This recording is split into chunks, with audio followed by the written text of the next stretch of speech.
Hey, what's up, everybody? Happy Monday. Let me get myself situated. Hope you all had a good weekend. Okay.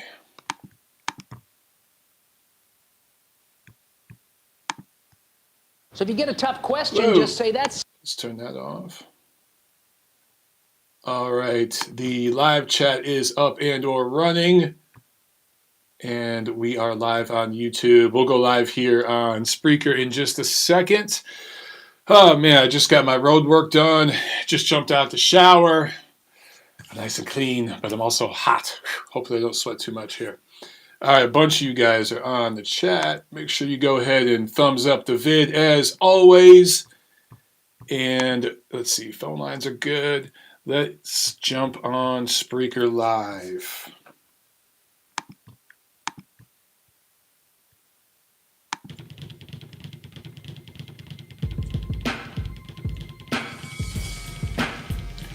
Hello and welcome, fight fans, to episode number 213 of the Neutral Corner Boxing Podcast. I am your host, Michael Montero, and today we're going to talk about the coronavirus KOing boxing, really all sports. It's going to be a bleak couple of months here, guys, so we're going to have to find some stuff to talk about. A bunch of you are fighting over toilet paper in your local Walmart. Those seem to be the best fights out there available for everybody right now, these toilet paper fights at the grocery.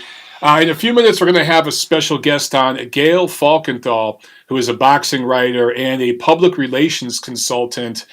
She's worked in the boxing industry for decades, really knows her stuff, and she's out there in San Diego. So we'll talk about the corona situation, obviously, but also media relations in boxing. I feel that a lot of promoters just get this stuff wrong, and I don't know why. I don't know why more promoters, more fighters don't utilize PR people that know what they're doing to get their branding out there. And then we'll talk some women's boxing as well. As always, guys, we remind you, please drop a rating on everything, not just here on YouTube, follow and everything else.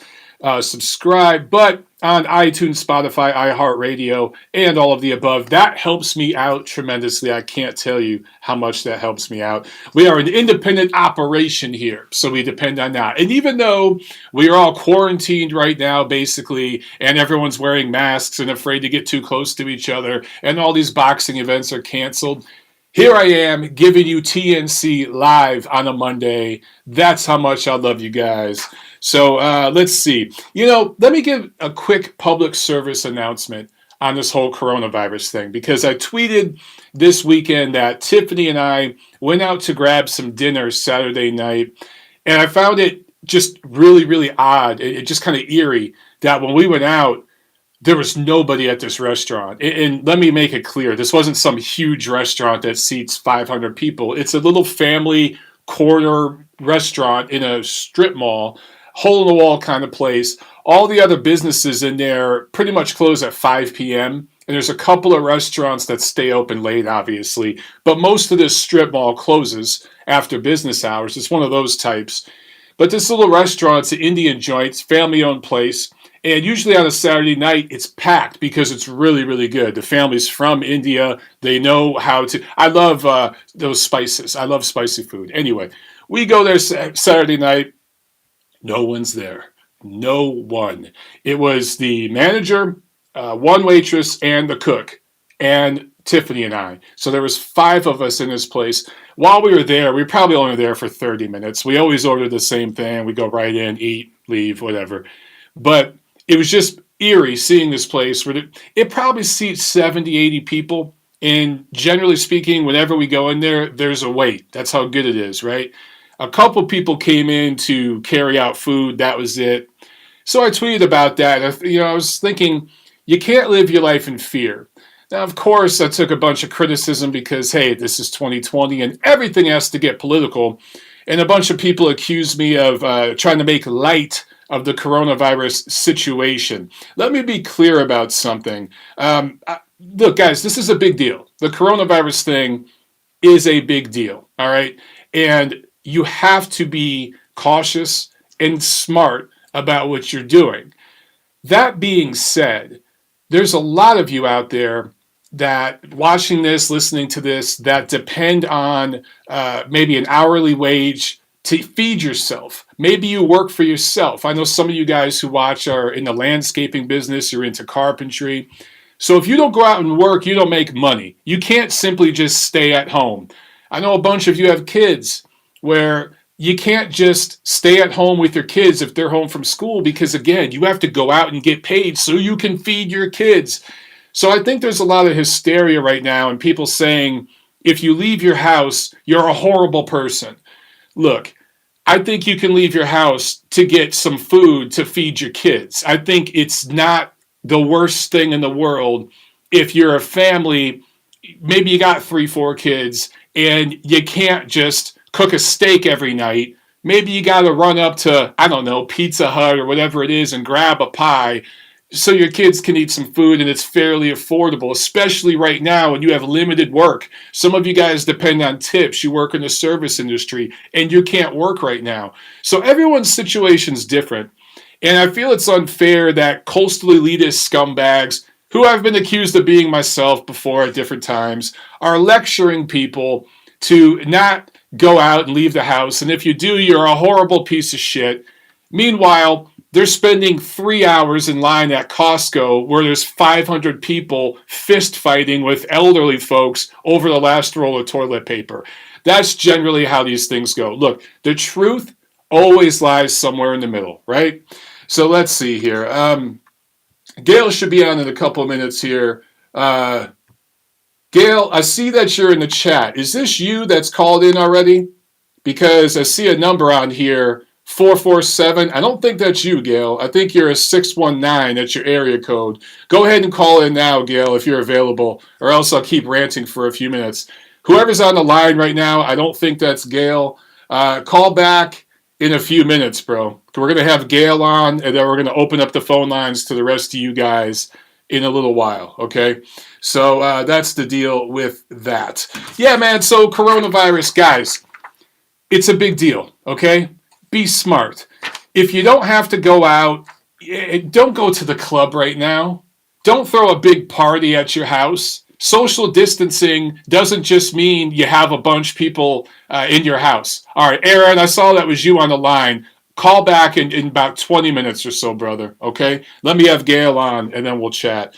Guys, get in on the phones in about 20 minutes because there's really not a whole lot going on news-wise that we can talk about. So anything is, or I should say, nothing is out of bounds. Anything you guys want to talk about, let's do it. I guess I could talk while we're waiting for Gail here to get on the line beyond my coronavirus public service announcement. Some canceled shows, and you guys already know about this stuff probably. Of course, last weekend, Top Rank and PBC canceled their shows. They had shows in Maryland and New York. Those were canceled. Michael Conlon was going to do his annual St. Patty's Day fight in New York. That's been canceled. Pro Gray Hooker has been postponed. A lot of events postponed. California has ceased all fights for March. And Nevada as they've ceased everything in the commission until their commission meeting March 25th. They might come out of that meeting and decide, hey, we're canceling everything through April. And of course, that'll have significant repercussions. MGM Resorts has closed all their facilities until further notice. It's just for an undetermined amount of time. So, of course, that's going to have a big effect. Brady's Dorticos has been pushed back from March 21st. We were supposed to get that this week. This episode was supposed to be the preview episode for that show.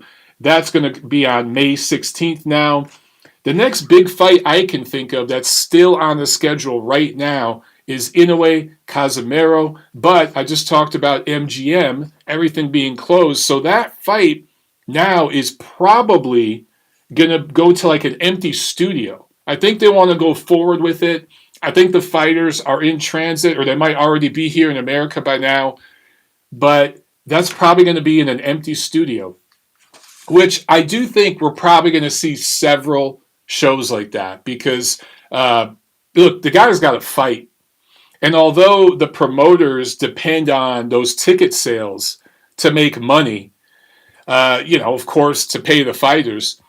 Look, you can't do it right now. If it's against the law to have crowds, some states and in municipalities, I think it's like 250 people or more. Some it's 500 or more, whatever. And all this is up in the air. It's changing almost by the minute, right? So, yeah, man, you can't sell tickets right now.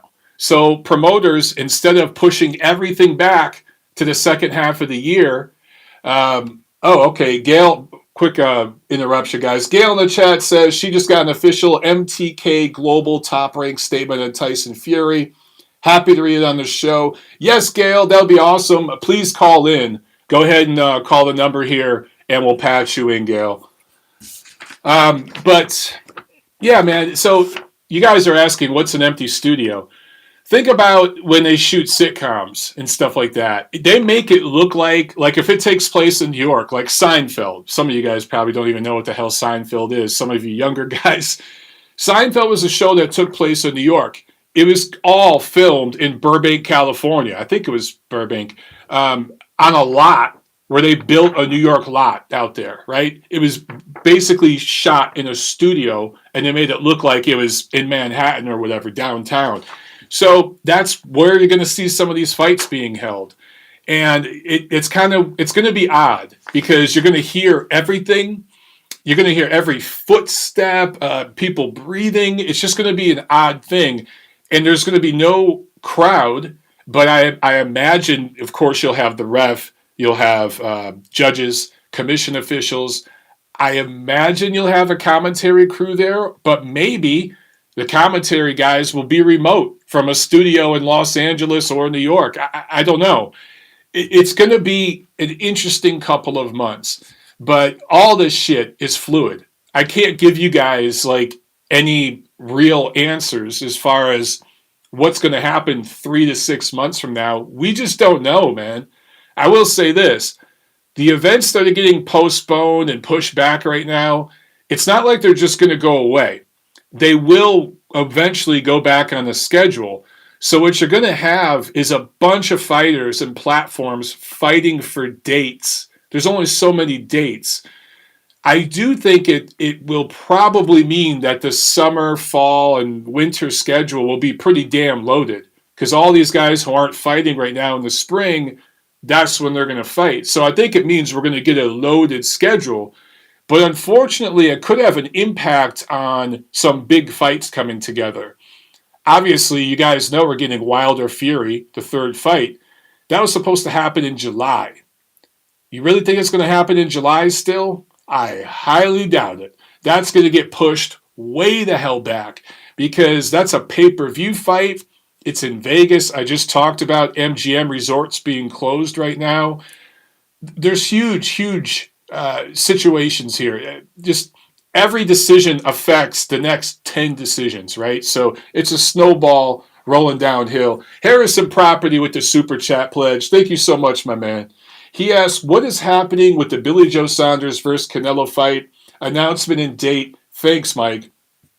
All right, the latest I've heard on that, you guys correct me if I'm wrong. I'm going to do a quick Google search here. As far as I know, UK flights are they banned yet? I can't. Guys, tell me, is there a travel ban? I know there's a travel ban on Europe. I don't know if there's a travel ban on the UK. I'm trying to look right now on my Google here. Yeah, man. Yeah, okay. So here it is. 2 days ago from the BBC. U.S. to extend travel ban to the UK and Ireland. So Harrison Property, there you go, man. Unfortunately, because Canelo Alvarez delayed his decisioning, and let me just put it out there, Canelo is being a diva here. This is 100% on him. I don't put this on Saunders at all. He basically, DAZN is trying to get him to do this multi-fight agreement where it's like, okay, you do Billy Joe Saunders in May, and then in September, you fight Golovkin. And there's a sticking point with Canelo and the Golovkin fight. That's where the negotiations have stalled and broken down a little bit. So right now, people from the UK can't come to America, and you guys know where Billy Joe Saunders is from. So that fight, I don't know if it's happening. As far as I'm concerned, what do you do? If you're DAZN, if you're Canelo, you got to fight May 2nd. That is, if we're having fights. Let's assume for a second that all these bans and everything end in April, as far as, big events, sporting events, that all that ends in April. And starting in May, we can have sporting events. Well, I think it'd be huge for Golden Boy and Canelo to have that fight right around Cinco de Mayo. I think it's May 2nd in Vegas. And it'd be the first big event since we had, Fury and Wilder there in February. So that'd be big for them. But if Billy Joe Saunders can't fly out here, I don't know, dude. I don't know what happens there. I would imagine if that fight's agreed to and signed, that Saunders could still train over there in the UK, and a week or two before the fight, he could fly out here. But I totally understand why he might not want to do that. He might say, look, man, I want to get acclimated to the USA and be out there for 3 or 4 weeks. If there's a travel ban and he can't do that during the month of April, he might not be comfortable fighting in Vegas May 2nd. So that could really be blown up right now, man. I just don't know. One quick super chat here from Carlos Cabrera. Thank you so much, Carlos. And then we're going to get to our special guest. Carlos says, this would be the perfect time for subscription-based platforms to make a push for more subscribers by showcasing fights in empty arenas, nowhere to go. Yeah, I agree, Carlos, and I think we're going to see that. I think we're going to see, oh, you know what? Let me go down here. I think we're going to see that, and then guys fighting in just empty studios. It might not be an arena. They might not fight like in MSG in an arena. It might be a controlled set, almost like the way a TV show or a film is done, where everything is controlled. And it's just they set up a ring where the officials can be and everything, and they fight there. It's going to be kind of odd, but hey, man, you roll with the punches, to use a boxing expression there. Robert Blake in the chat says, Billy Joe Saunders is in the U.S. right now. You're completely right, Robert. I totally forgot about that. That's why I'm so glad I could do the show live now, so you guys can keep me honest on that stuff. I believe that Billy Joe Saunders and Josh Taylor came to Vegas to train pretty recently. So thank you for correcting me on that, because I think, look, if he's in the United States, there's no reason why we don't get Canelo Saunders May 2nd, unless there's some sort of ban still on sporting events like that. So you know what? The NSAC, their commission meeting on the 25th of this month, March 25th, that's going to be a big meeting, because whatever they decide there will have ramifications for all the Vegas fights. Inoue, Casimero, April 25th, and then Canelo Saunders, May 2nd. So if they decide after that meeting, hey, we're going to go forward and starting, let's say, April 20th, we can have events in Nevada, I think right after that, we should get an announcement officially, finally, for Canelo Saunders. Canelo is being a damn diva, though. All right, let's go to our special guest here. Let's go to the hotline. Miss Gail Falkenthal, how are you today? Montero, my brother. We are practicing social distancing, everybody. That's right. We're, what, 2,500 miles apart? That's, yeah. It's working. It's working. I think the government will be happy with us. Proper social distance here, so. Thousands of miles apart. So, as I mentioned at the top of the show, Gail, you're a columnist for Communities Digital News, public relations consultant. I know that you've done work for Main Events and other platforms in boxing, and some work outside of boxing, obviously. Former broadcast journalist. You teach at a graduate class at a university there in San Diego. Could you just briefly talk a little bit about your experience in that world and specific to boxing? Well, I'll give you the 30-second history, yes. So I am a native of San Diego. I grew up here, and I'm a third-generation native. My father, like a lot of us, my dad was a massive boxing fan. And living in San Diego back in the day, especially in his childhood and young adulthood, There was no such thing as cable TV. But we had more than 3 channels because we could watch all of Mexican television out of Tijuana. And guess what was on all the time? All the great boxing. Not just the big stuff we saw on American TV, the great heavyweight fights of the 70s and 80s and, all of that. But we were watching boxing from the Olympic Auditorium, boxing from Mexico City. We saw all the great Mexican fighters, a lot of the fights out of LA featuring Mexican talent. So I got hooked as a young woman on boxing. However, when I started my journalism career, women sports writers, women sportscasters, not a thing unless you wanted to cover maybe figure skating, maybe gymnastics. It didn't happen. So I commenced upon my journalism career, did my thing, worked a lot in radio, little in television, got out because I wanted to make some actual money, worked in the public relations, public affairs area for several large organizations, and then finally started my own firm.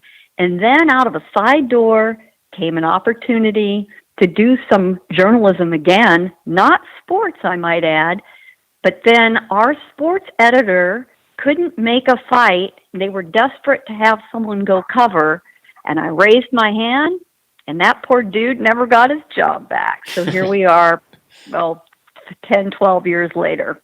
And it was one of the early Pacquiao-Marquez fights, and I don't remember which one to this Wow. day. So it was in Vegas. Here we are. So you drove from San Diego to Vegas. Okay. Exactly. In fact, that was the rub, is the news organization I work for, which is a general interest news site, which was originally the Washington Times newspaper's website, which has since pulled away and is now independent, based in D.C., but here I was, covering in San Diego, and they needed someone proximate to Vegas. And I said, I can be there in 5 hours. And the editor, I admit, said, how much do you know about boxing? I said, listen, I promise I won't embarrass you. And what other options do you have? So reluctantly, they said, okay, transferred the credential. I walk on in and think, I like this shit. This is good. And I'm going to do such a good job, they never get rid of me. And the truth is, it made a lot more sense for me, based out of Southern California, to cover boxing, because I could get to LA and get to Vegas in a heartbeat. And as you have said many times, Michael, on the show, the center of boxing in the United States is no longer on the East Coast. Nope. There are great fights on the East Coast.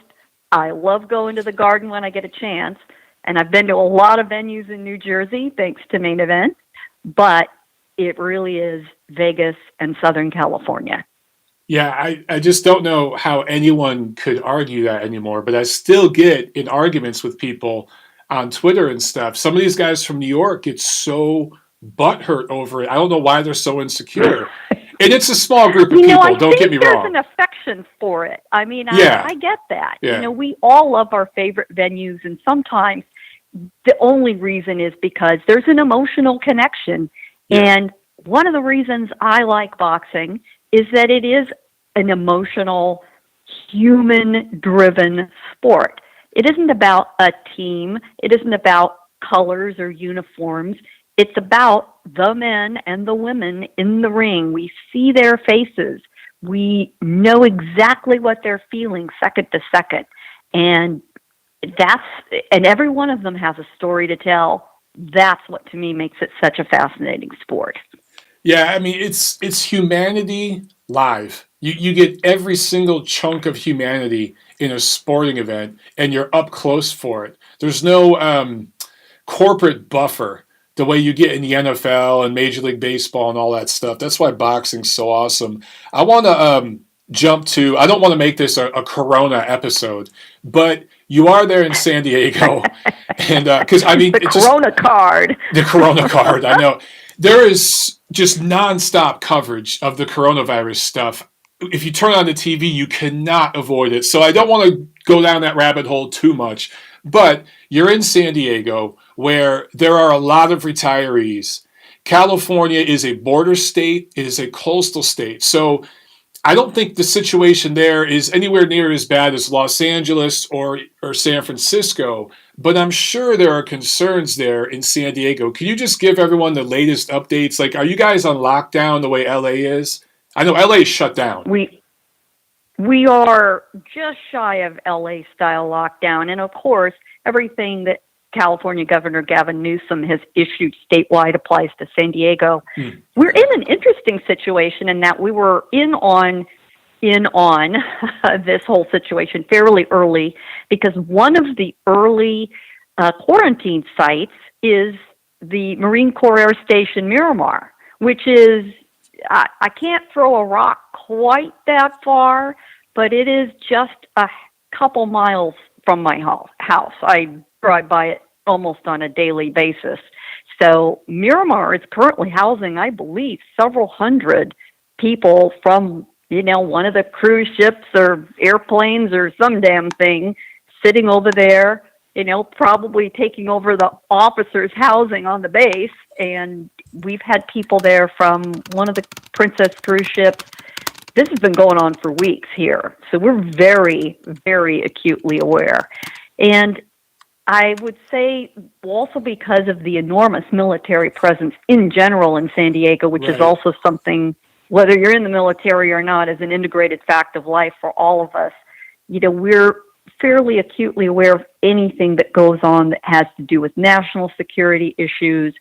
So, we all know somebody involved. We're all very aware what's going on, whether you live right up on top of the base like I do or not.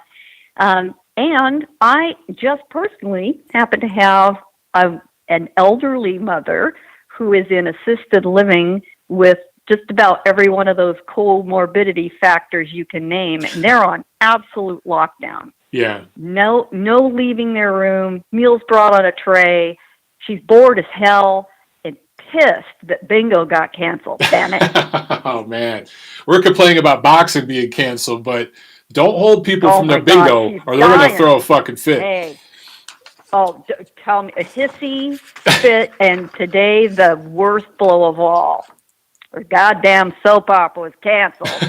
Oh, shit. Probably one you've appeared on, Montero. I have been on a couple of them. Yeah, it's been a while. I was actually talking to a few people out here. Atlanta, I guess, has a pretty good television scene. I didn't really realize that, but there's a few people saying, maybe I can get plugged in to some of the shows out here. We'll see what happens, but that'd be pretty cool. The Steve Harvey Empire and the Tyler Perry Empire, I believe, are both based out there in Atlanta, aren't they? And yeah. There's an enormous Made in Georgia Film Commission. Yeah, so Georgia's as big as New York now, basically, with the amount of film work out here. So I've done one of Tyler Perry's shows already. That was a while ago, though. Okay, I want to talk about something with you is in regards to media relations in boxing. And if you can't talk too much about it, I understand. But it seems to me that so many promoters have such terrible media relations, PR, and they handle situations so poorly. One that just jumps to my head right now is Canelo, when he got the title off Cotto, dumped it because he didn't want to fight Golovkin. Then they went into this whole thing for a year and a half, 2 years. Then they finally fight, blah, blah, blah. The PR fallout for Canelo was so bad with that. And you'd figure somebody at Golden Boy Promotions, who, by the way, owns Ring Magazine, who I write for. Okay, everyone, full disclosure. So hopefully I don't get in trouble, but I'm going to just put it out there. You'd figure somebody at Golden Boy would hire somebody like you that knows about this stuff and it can get ahead of a situation like that and say, guys, let's plan a couple steps ahead and watch the way that we talk about this publicly, because there's going to be some backlash on social media. It seems to me some promoters get that, some don't. Why is there an issue, you think, with, or am I just exaggerating this stuff? What's your opinion on that? Well, part of the problem with dealing with a sport like boxing is it is got so many moving parts and so many different audiences and so many different players. A promoter is not like an NFL team. It's not an owner with employees. Football players are essentially employees. Basketball players are essentially employees. Boxers are not employees. Boxers are independent contractors. And so they have contracts written, as if you hire somebody to, come do a job for you, fixing your house, or, any other independent contractor. They are not paying a boxer's taxes and unemployment insurance. It is a business-to-business arrangement. So when you work doing media relations for the promoter, you are not the media relations person for the fighters. They may, and many do, hire their own independent public relations representatives.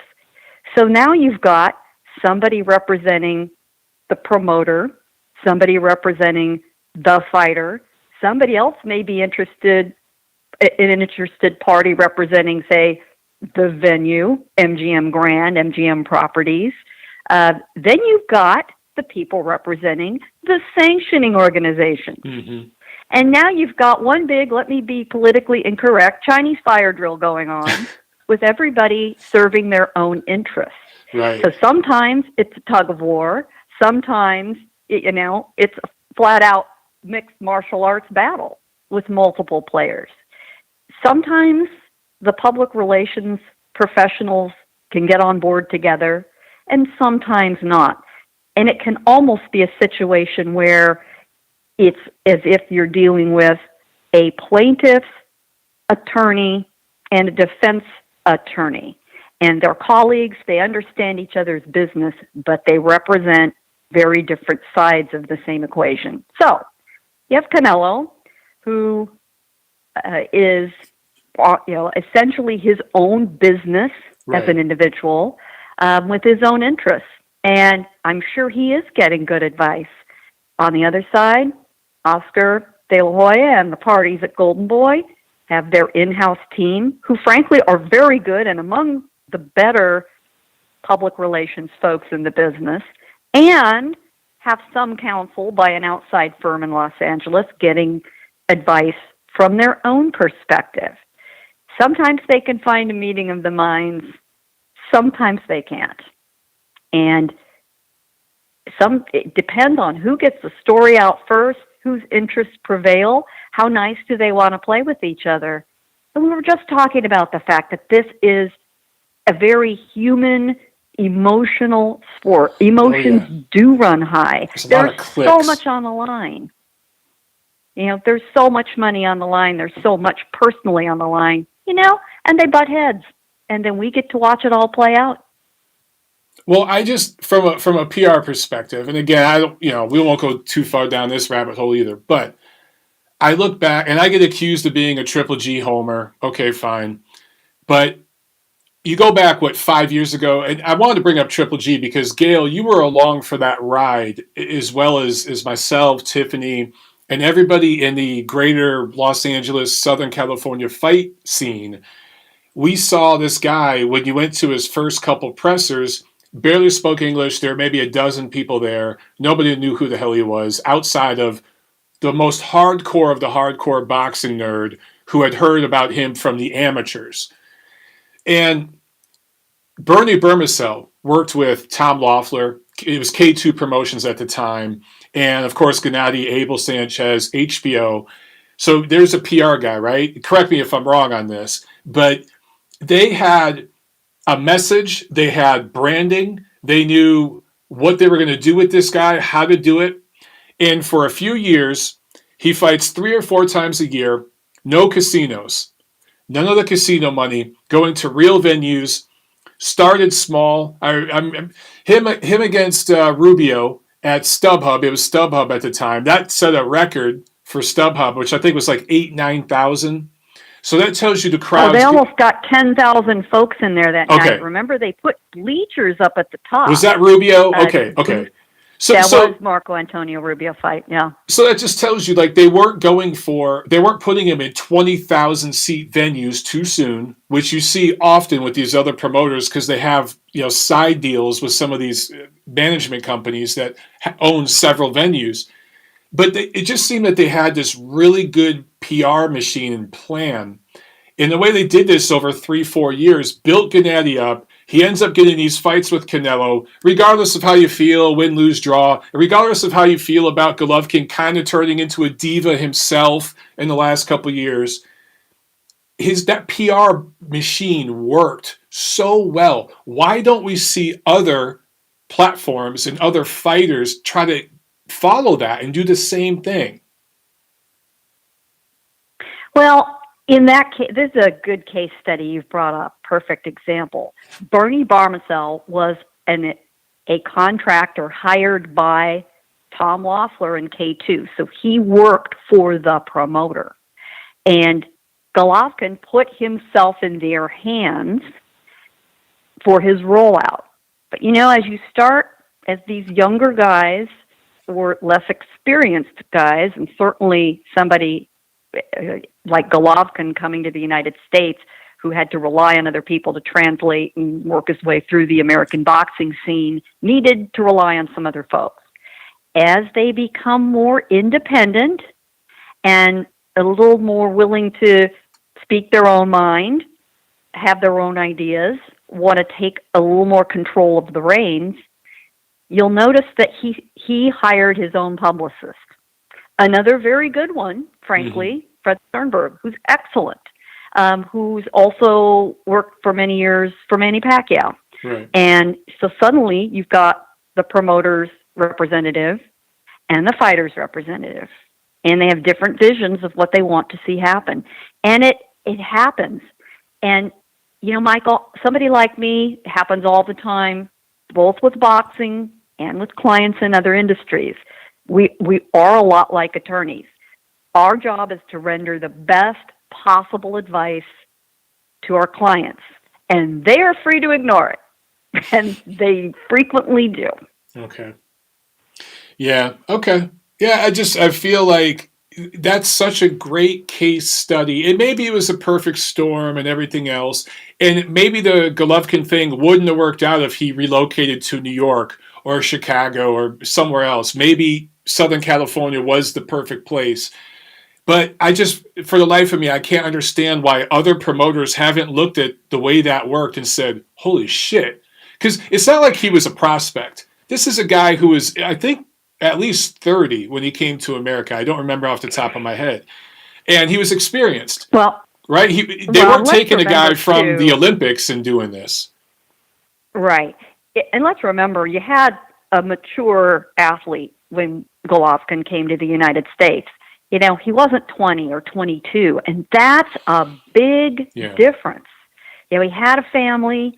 He had a very clear idea about his skill set and what he had to offer. He came here with a very specific path in mind because, as we know his history, he'd really gotten screwed over in Germany, and he had to find another way. And he was willing to do whatever it took, including a lot of the publicity and the persona assigned to him, a role he happily played, eventually didn't fit too well anymore. And it really is a lot like a young actor or even a child actor, who has people creating, a public face, a personality, and they grow out of it. And Golovkin did grow out of that happy warrior, Mexican style, my friends respect box. He started getting tired of it, frankly. Yeah, you can tell. I'll recommend, in a shameless plug, an interview I did. In fact, you were present at this luncheon for Golovkin. Yeah. And I came in late due to traffic, dang it. But it's the best thing ever happened to me because Golovkin recognizes me. One asset of being a redheaded woman in boxing is you kind of stand out. They remember you. He knows I'm a friendly face. He approached me with his translator, Sergey, who I know fairly well. And I asked him, how you doing? And I think it was the tone in my voice. And I will say, as a woman sports writer, frequently they're much more comfortable with me. They don't have to display quite the same sort of machismo thing, and I can, express in my voice, "How you doing, Gennady? How are you? How are you?" And suddenly the truth comes pouring out. And as I realized what he's starting to say, I stopped him and turned to him and Sergey and said, "Sergey, I want to make sure before we go further that he understands whether or not this is supposed to be on the record.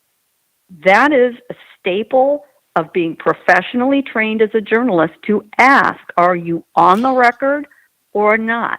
Absolutely. You have to establish that ahead. You can't say that after the fact. A trained journalist will say to you, horse is out of the barn. So they will stop you and say, "Are you on the record or not?" And he said, "I absolutely am." The recorder goes on. And what emerged was a guy who's just plain worn out by the game of boxing, by the business side of things. He just wants to fight. He just wants to be an athlete. But they got to manage their career. They've got to get involved if they're smart and want things to go the way they want. They have to get involved in the business side of things. They don't want to trust managers anymore. And Golovkin has had to enter into lawsuits with previous management. Yep. So he's wary. He is wary. He wants to handle his own business affairs. And that shit will wear you out when you just want to go in the gym and hit something and go into the ring and hit somebody. And he's tired. He's You could closing see in it. on 40. No, he's you could. tired. The difference between the first Canelo fight and the second Canelo fight, it was apparent. And I'm pretty good friends with Abel Sanchez, his wife, his son Leonard, and his wife Beverly. And I can't really. A lot of it was off the record, but some of the things I was told, they could see him kind of just wearing down mentally in a way, or emotionally, where he was just kind of tired of the bullshit. And when I saw him out there at Santa Monica, that meeting you're talking about, he did seem happier. He seemed a little lighter, a little happier, but he's very guarded, very, very guarded. And he really only opens up around people that know him, or I'm sorry, that he knows. So yeah, I think you being there and others of us that were there, some familiar faces that were there when he was kind of starting his run, I think that made him maybe open up a little bit and feel more comfortable. I think so. And yeah, boxing is so much a mental game as well. Fights absolutely are won and lost in the mind first, long before you step into that ring. And when you're worn out, when you've got distractions, mental or emotional distractions, you've got any part of that brain firing off on anything related to other than your fight game, your fight approach, and how you're going to perform physically, you're at a disadvantage. You're at a disadvantage. And, he's going to call it a career fairly soon. And hey, nobody needs to wipe their tears for him. He's going to retire a pretty rich man. I think he'll build a nice promotional business in Kazakhstan and Eastern Europe. He already is. He is there a lot more. He's doing business there. He'll be fine. He'll be just fine. But it is a shame for those of us as fans who have seen him at his best to not see him go out at his best. And that's true of any of these guys. We want to see them go out at their best. And so few do it. So few pull an Andre Ward and retire right when they should, or even Lennox a little Lewis. Short of when they should. Lennox Lewis. Joe Calzaghe. We can count those guys on one hand. Oh, yeah. To do that. Yeah, that's very true. And I have respect for a guy like Andre Ward who hints comebacks, but he left at the right time. Even Vladimir Klitschko, he could come back tomorrow and get $30 million if he wanted to fight one of these top guys, do a rematch with Fury or something. He walked away and stayed away. It's not just walking away, it's staying away. And part of that, too, is you give the younger guys a chance to shine. Floyd needs to stay away. Just stay away, dude. And even I would say Manny needs to retire, but Manny. Here's the siren call, man. Yeah, Manny just beat Keith Thurman last year, so Manny can keep going. But I want to, before I let you go, I want to just hit on women's boxing real quick. You talked about being, and not just women in the ring, but women in media, because it seems to me, someone like you that's been around in the public relations world, the journalism world, as a woman covering boxing 10 years ago, what have you seen change? Because it seems to me overnight that a bunch of women have hit the boxing media. And a lot of them are just doing the fighter interviews and stuff. But there's a few women who do what I would consider real hard-hitting journalism. They're writing articles. They're analyzing fights. They're breaking things down. They have real historical knowledge. You can tell they know their shit. I've been saying for years, you should have got some of the network jobs we've seen some of these women get in recent times. I really think you'd be much better suited for it because you know your shit. But just from a female's point of view, could you talk a little bit about that? Just the changes you've seen. I firmly believe these are the changes that are happening in a lot of industries that women are making more inroads. I don't think boxing is particularly unique in that regard. But it is a very male-dominated profession, by its nature. So like anybody trying to wedge their foot in the door who doesn't quite fit the mold, you've got to be just a little better at it, work just a little harder at it. And you know what? I'm confident in what I can do. So I have no problem with that. I'm perfectly okay with that. Talk to me, read my stuff. I can't be stupid. I can't get a fact wrong. I do get jumped on. I do get a few, choice words from time to time. But I will say this. For the most part, I have been more than accepted, welcomed, embraced, never felt barely a whiff of sexism, and absolutely no racism, no real misogyny. And I think it's mainly because of the way I deal with people, the way I carry myself, dare I say it, the way I choose to act and appear professional. I'm not Jenny Sushi, let's just put it that way. And, if you're there to play, you're there to be on camera, and it's more about you than them, I take that with a grain of salt, ladies and gentlemen. We as journalists, trained journalists, and that's an advantage I have over a lot of folks getting in the game who I like them as people, love a lot of what they do. But a lot of the folks whose objective is getting clicks on YouTube to make a living aren't journalists.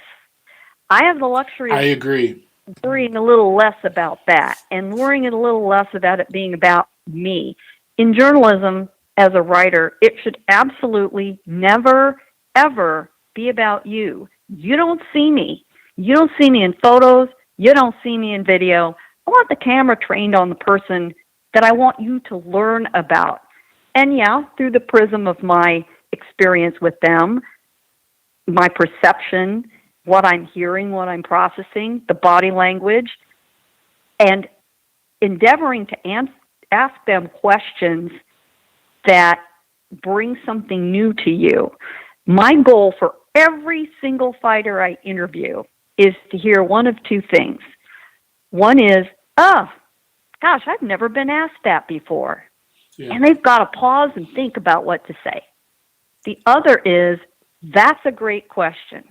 And when I hear Andre Ward say to me, that is a great question, or Floyd, or Jose Ramirez say, that's a great question, dang it, I've succeeded for the people I'm writing for. That's my 100% goal. And I will say, I do think in many ways, coming from a female perspective, I've got a perception that's a little different, a little more human, if you will. Now, don't get me wrong, everybody. I love seeing two guys smash it up. I I love me a good body shot knockout. Let me tell you, my favorite thing in the world.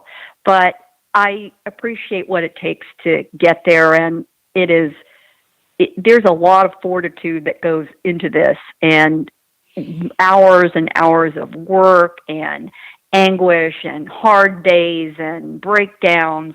When you see a guy win who perhaps didn't expect to hear that announcer call his name, or he hears the three most magical words to him in the English language, and the new, and they break down, that's my favorite moment in boxing.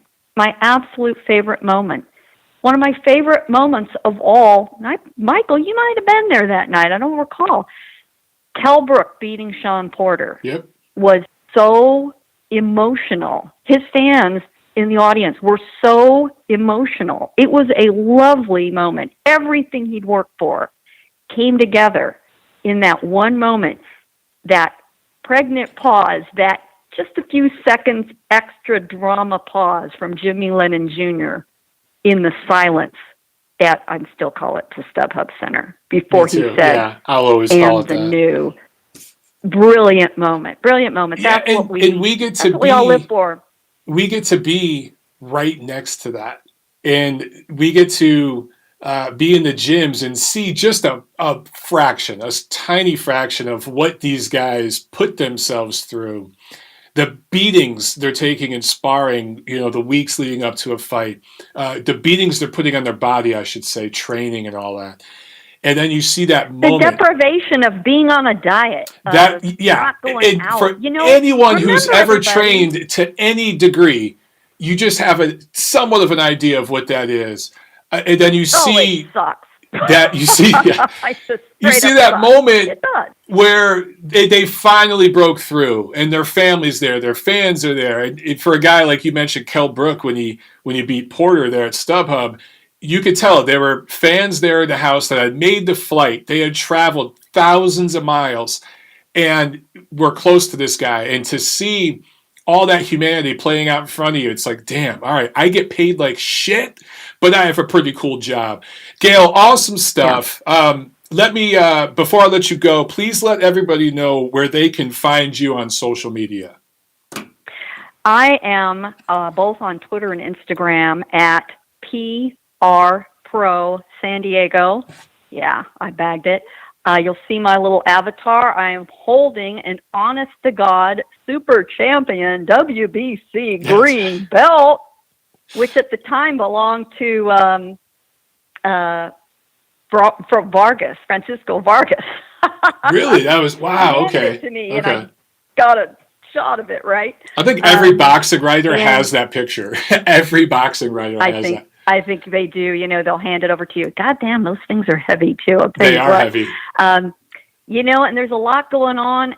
Michael, before I let you go, have you seen the joint statement from Queensberry Top Rank and MTK Global regarding one Tyson Fury in the last few minutes? Go ahead and break that down for us before we move on. Let me read it, and you can discuss among yourselves. Breaking news, ladies and gentlemen. Breaking news. Due to the publication of a number of misleading and misrepresentative statements and articles made by third parties relating to Tyson Fury, the following statement is made jointly by MTK Global, Top Rank, and Queensberry Promotions. Tyson Fury is the globally recognized #1 heavyweight in the world and the current lineal WBC and Ring Magazine champion. Tyson is contracted to a third fight with former WBC world champion Deontay Wilder. Any statement started. Top Rank, MTK Global, and Queensberry Promotions have and will continue to work in close conjunction with each other to deliver Tyson Fury the best opportunities to enhance his careers and earnings. This will require each party, as well as Tyson Fury himself, to continue to work together as a team to explore and negotiate any and all future possibilities. The collaboration has thus far seen Tyson Fury enter into one of the most lucrative contracts in boxing history, become a global phenomenon, and reclaim his rightful position atop the heavyweight division.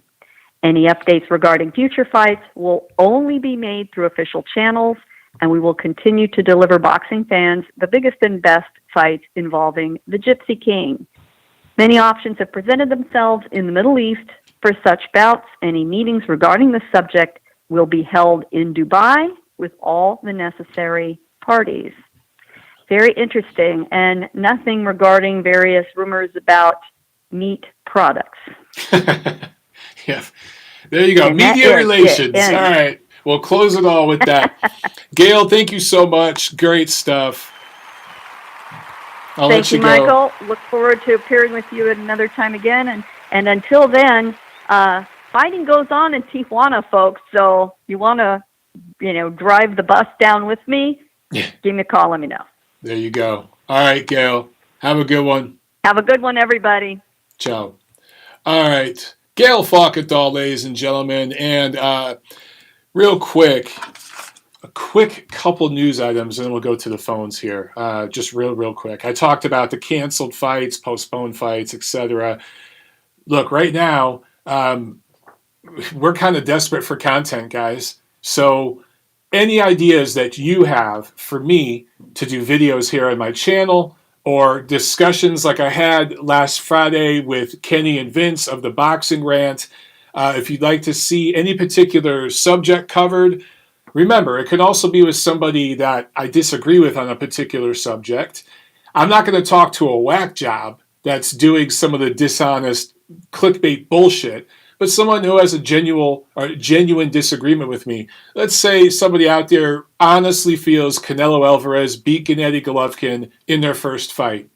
And you guys trust this person, respect them, they're coming from a place of logic and reason and facts. Okay, I'll debate that person right here on the show. We need that kind of content right now because there's not a whole lot of fights going on. Although, as Gail says, it's still all business going forward in Tijuana. But outside of there, you look, right now there's not a whole lot going on. So any ideas you guys have for content, let me know. Also, Hellenius Kavnatsky, I think it's Kavnatsky, peaked at about 1.7 million viewers on Fox. That's a pretty decent rating to see that fight.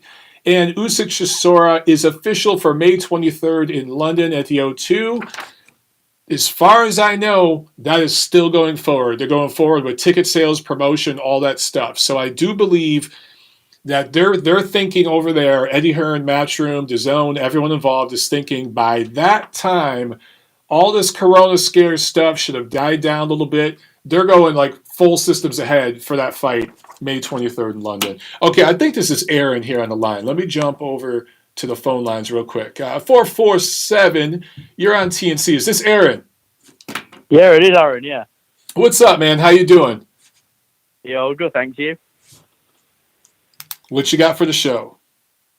So, it's funny you mentioned video ideas, actually. I don't know how you can go into this, but looking at this decade of boxing, sort of how do you see it playing out? How DAZN might rise, the death of pay-per-view, things like that. Bob Aaron's sort of successor. I thought that'd be an interesting video idea for the next 10 years of play. So like the 2020s, what to expect? I like that idea.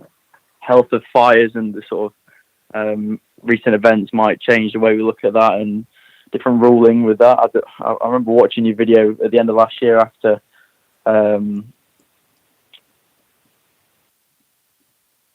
hello? Yeah, we're here.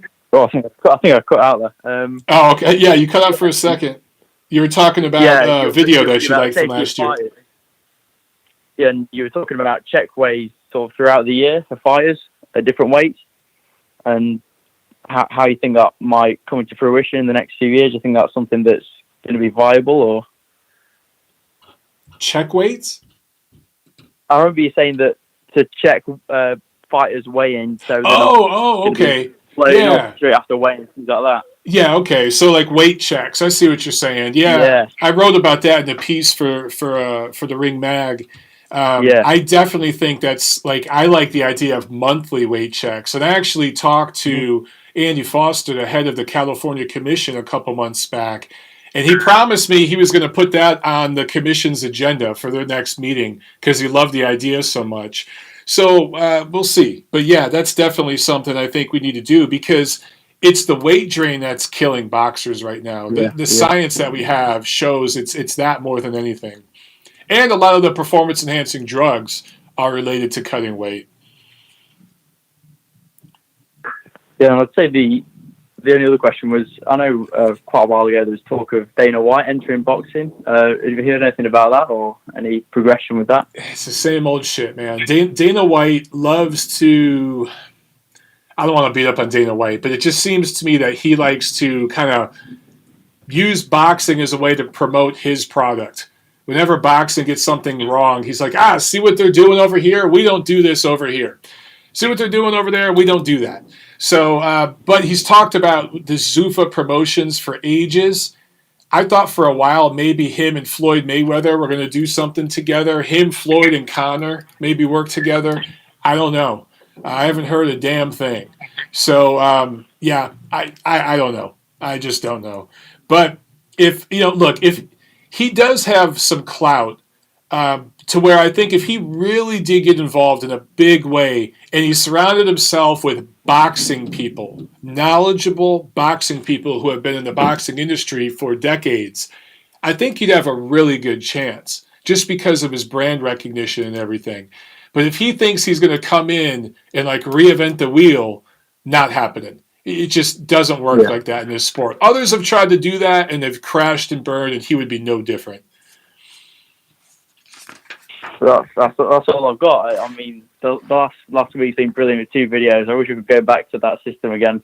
I love that bi-weekly content, but yeah, it's been great content the last few weeks, Mike. So I appreciate it, Aaron. I'll let it go. And we might go back to that at some point. It's just right now I got to scale it back and do once a week. I got too many other things going on. But at some point, we might do that, brother. But I appreciate it, man. Have a good night. All right. Cheers. Bye-bye. Cheers. All right, guys. So I guess I should do a quick review. There was some fights last week from Hinckley, Minnesota, from Salida Promotions. There's a Showbox card. And undefeated welterweight prospect Brandon Lee scores a TKO 3 win to improve to 19-0, 17 knockouts. That was his first 10-rounder. He is 5'10", 20 years old, out of SoCal, the boxing hotbed of Southern California. Pretty good-looking prospect. Really wasn't pushed or challenged in this fight, but considering all the crazy circumstances, I think that it was a pretty good overall performance from him. So preview, this week, not a whole lot going on, man. Let's see, Friday, March 20th, the Golden Contract Light Heavyweight Tournament from London. I think that's going to be on ESPN Plus. That was picked up from over there. Not the best card in the world, but it is what it is. It's something. As far as I know, that's still going forward. And then next Saturday, March 28th, the fight between Artur Beterbiev and Meng Fanlong. And of course, that'll be for the WBC and IBF light heavyweight titles that Beterbiev holds. Apparently, that's still on for ESPN. It was going to be in Quebec City. I don't know if they're changing venues or what, but as far as I know, that's still going down. So they might change venues on that one, but the latest I heard this morning, and I asked the people involved, it's still going down. So hopefully it stays that way because, nothing on TV right now, no action. And then as of now, there are cards from Germany, London, and Vegas still on the schedule for next weekend as well. All pretty much club-level shows. They're stay busy kind of fights, nothing big. But if we get to see Artur Beterbiev on regular ESPN next Saturday, cool. Sign me up for that because he's one of the beasts right now in the sport. He's a monster. So, guys, that's it, man. I hope you enjoyed the conversation with Gail. I'm telling you right now, that woman knows her stuff. She's classy. And it was really, really great working with her in the SoCal fight scene for years. I saw a few of you guys commenting, man, why did Mike leave Los Angeles and move to Atlanta? I moved here because I needed to buy a house. I got engaged. I'm getting married later this year. I want to buy a house. And you just can't do that in Los Angeles unless you're a millionaire. And if you look at the state of affairs in LA right now, not the best place to live. Now, San Diego, I don't know. Maybe at some point, maybe we'll go back to California. And if we were to do that, Tiffany, my fiance, she is a native of San Diego, and that would be a place maybe we target. And that way we'd still be close to LA, close enough to Las Vegas. So perhaps we will do that in the future. But for right now, we made the decision to come out here to the east where we could buy a mansion for next to nothing and start our life together. At the same time, I was able to build this studio, guys. This show that I'm doing, all the technology. You can't see all these wires and shit around me, these monitors and mixing boards. I was able to do all this because I left California. If I was still in California, I could not afford any of this. So the fact that I was able to buy a house, build a studio with my bare hands, I literally built this studio myself, get this equipment set up where I can build my own brand here. I can do my own show. That is my goal. No one's going to give me a job in the business. No one's going to say, oh, hey, Mike, here, I'm going to punch you in the head with the job. I'm going to have to build my own thing to the point where they can't ignore me anymore. I couldn't do that in LA. So that's why I made that move. But at some point, perhaps I will wind up back in Cali because I loved it there. Oh, we got a buzzkill. More breaking news from Miss Gail Falkenthal. She just said, Mike, the Turbia fight is canceled. Turbia versus Fanlong, March 28th. Prograis versus Hooker, April 17th. And Benavidez versus Angulo, April 18th are all off. Damn. I knew about Prograis Hooker. I knew about Benavidez Angulo, but literally as of this morning, I was asking people, and the Beterbiev fight apparently was on. They were just looking for a different venue. Gayle just said it though. That one is done. So guys, we don't have shit to watch for the next few weeks. So again, give me some ideas of who you'd like to see me chat with. Who would you like to have on the show as a guest? I'll start getting the wheels in motion to make that stuff happen so we have some stuff to talk about and discuss. Gail says, Mike, we should both move to Las Vegas. Henderson, that's a suburb there, is damn nice. Gail, you know what? That's another one I've thought about. Henderson is pretty nice. I actually know a couple people that moved there. Vegas, though, man, those summers, I just don't know, man. These summers here in Atlanta suck. Vegas in the summertime, whew, holy shit, I don't know. But we have thought about that too. Who knows? You never know what the future holds, guys. As far as I'm concerned, it could all change. Who knows? Maybe the phone does ring a year or two from now and I'm offered a job in Las Vegas and I'm out there. It could happen.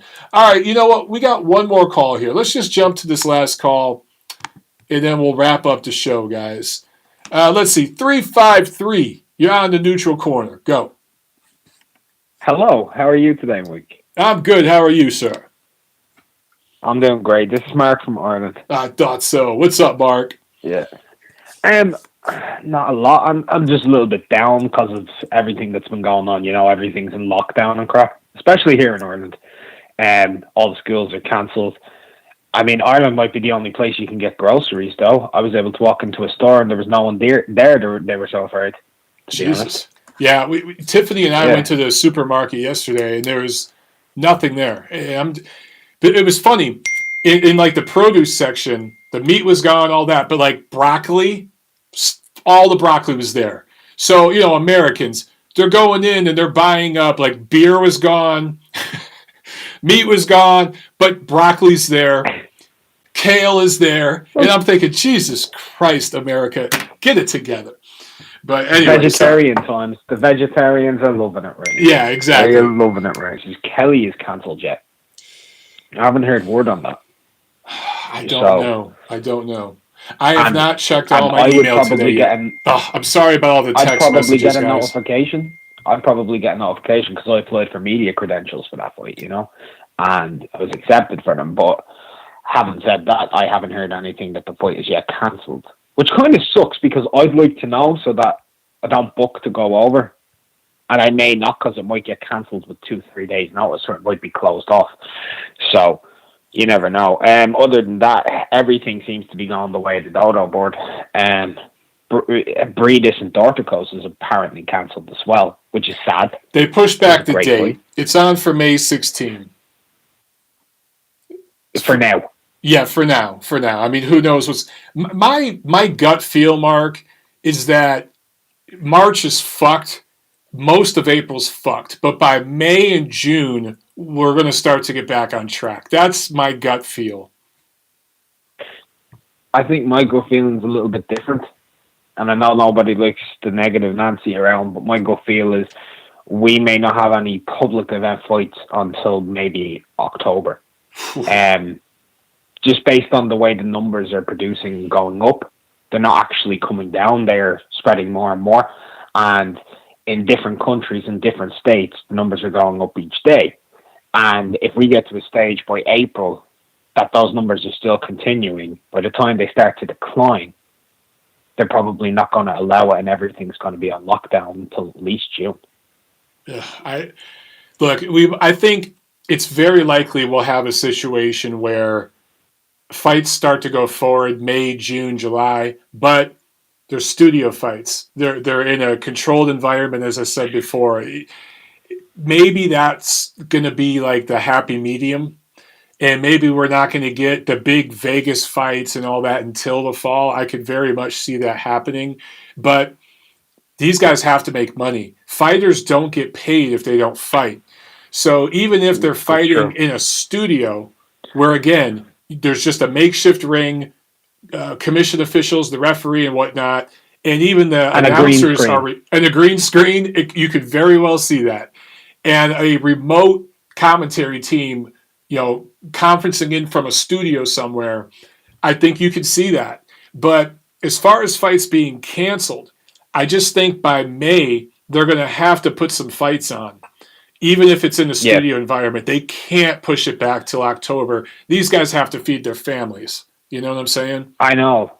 But this year was looking like one of the best years for boxing. I know. The schedule was so beautiful, even down to fights that people weren't really talking about, like lower tier fights like Jamal James and Delorme, all going all the way up to the top of it. Nue Casemiro, Ubali versus Benair, going up Tiafimo and Loma, like unifications. Yes. We could have been on the precipice.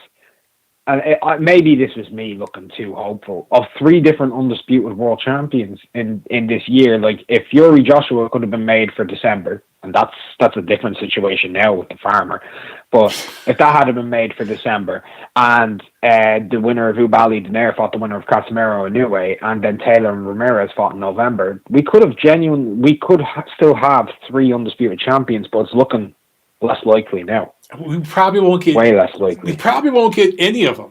The one that's the closest is at 140, but I definitely think we were going to get 2 of those by the end of this year before all this happened. Yeah, man, like the spring schedule was great, and it was going to lead to these unification fights at the end of the year. It's like the economy was doing really, really well, the stock market, the boxing schedule, everything was off to a great start, and then the universe just shit on it, and we had to get this coronavirus outbreak. It sucks. And there's people politicizing it, of course, weaponizing it. It's nothing but polar extremes on social media. Jesus Christ, nobody can be objective anymore. Mark, it just drives me nuts. It's too much to one side, by the way. Like, it's either people are like, oh, we're all going to die, or, oh, it's just the flu. Like, exactly. You need to be somewhere in the middle on this. You really do. I'm somewhere in the middle. Like, I'm going out myself, but, like, I also know that I need to be slightly cautious. I do. There are people dying from this.